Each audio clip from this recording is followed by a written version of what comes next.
Hi, I'm Cliff Hildreth, broker-owner of the Hildreth Group in Los Angeles, and I'd like to thank you for taking time to watch my video. You know, some people don't need a reason to buy a home, they just want one, and that can be enough justification by itself, but there are others who need to verify their decision before they're ready to make the commitment. Homeownership is a big commitment, but it's also a big advantage in life. Here are a few reasons you should buy a home. Number 1, pride of ownership. Among the most popular reasons given by homeowners is that they want a place they can call their own and decorate and improve it in a way they want to. It's a place to feel safe and secure and a place for family. They can share it with their friends and enjoy living in it. You know, it's hard for me to even explain the amazing feeling I had when I stepped into my first home as a homeowner. Just knowing that my hard work and sacrifice had paid off, I was actually the owner of a place I was living in for the first time. I still remember that moment and probably will the rest of my life. Number 2, it's a good investment. Homeowners have 80 times greater net worth than renters on average. By investing in a home that appreciates over time, it contributes to the increasing equity. The high loan-to-value mortgages that are now available, combined with historically low mortgage rates, also contribute to the investment through leverage, which in other words is using other people's money to control an investment. Just think about it. For as little as 3.5% down, and in some cases nothing down, you can own your own home. Number 3, interest and property tax deductibility. Homeowners can deduct their qualified mortgage interest and up to a maximum of $10,000 of their property taxes as itemized deductions on their federal income tax return. In some instances, the standard deduction may benefit them more, but they can elect to choose either method each year, whatever helps them the most. Renters can't do that. Number 4, capital gains exclusion. If you're a single homeowner, you can exclude up to $250,000 of capital gains, and if you're married filing jointly, you can exclude up to $500,000 of gain on your principal residence. What that means in English is when you sell your home, you may not have to pay any taxes on $500,000 of profit. Now, there are some conditions. You need to have owned and occupied the home as your primary residence for 2 of the last 5 years, but most people do. Number 5, equity buildup.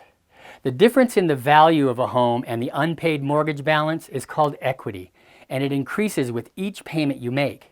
It's kind of like having an automatic savings account. Number 6, cash out refinancing. So speaking of equity, a lender will allow an owner with good credit and income to borrow the difference in their current unpaid balance and 80% of the fair market value of the home. So let's say you bought your home for $250,000, but after a few years of the normal appreciation, it's now worth about $350,000. That means you have $100,000 in equity to borrow against. So if you need money to remodel, buy a new car, or maybe go on a vacation, you could refinance your loan for, let's say, $300,000 and have $50,000 in cash back to do those things. The money can be used for any purpose and is not a taxable item. Try that when you're renting. Number 7, and this may be the best one, no landlords. Instead of dealing with landlords who may impose restrictions on things like painting, improvements, and pets, owners make their own decisions about the house. Also, as an owner, you don't have to worry about rent increases. You can have a fixed principal and interest payment for as long as you have a mortgage. A bonus reason to buy a home now, as I mentioned earlier, are the historically low mortgage interest rates available. The lowest rate ever recorded by Freddie Mac is 3.35% in December of 2012. Today's rates are in the same range now, some even lower. The highest rate recorded on a 30-year fixed-rate mortgage was 18.5% in October of 1981. When you put today's rates in perspective, they're an incredible bargain. Many industry experts expect that they will not remain as low as they are right now. Also, rates can change without notice, so locking in a low rate right now can keep your housing costs low.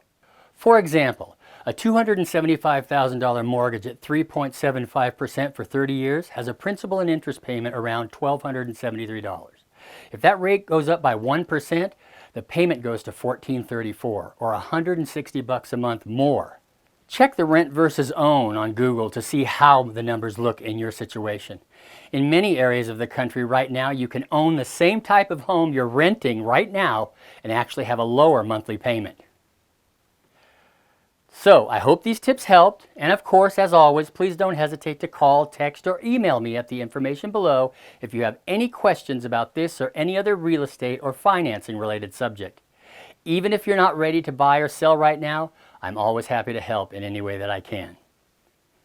Also, if you like my videos, please don't hesitate to subscribe to my YouTube channel by clicking on the subscribe button below. And if you click the little bell next to the button, you'll receive a notification anytime I upload new videos. So that's it. I hope you're having a great day, and remember, together we can make it happen.